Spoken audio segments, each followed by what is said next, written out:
आज आपण फरसबीची आणखीन एका पद्धतीने भाजी कशी बनवायची ते पाहूया।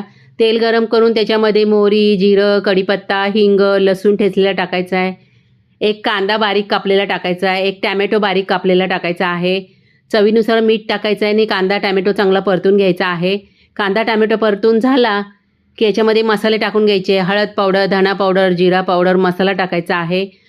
मसाला चांगला परतून घ्यायचा आहे। इथे मी पाव किलो फरसबी घेतली, ती पहिल्यांदा स्वच्छ धुवून घेतली, त्याच्यानंतर बारीक कापून घेतली आणि बारीक कापून घ्या। एक बटाटा टाकायचा आहे बारीक कापलेला आणि चांगलं मिक्स करून घ्यायचं आहे। थोडंसं पाणी टाकायचं आहे, चवीनुसार याच्यात थोडासा गूळ टाकायचा आहे म्हणजे भाजीला टेस्ट येते।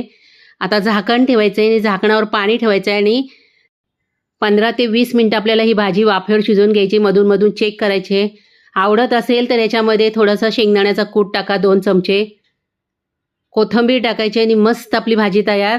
अशी भाजी नक्की बनवून बघा।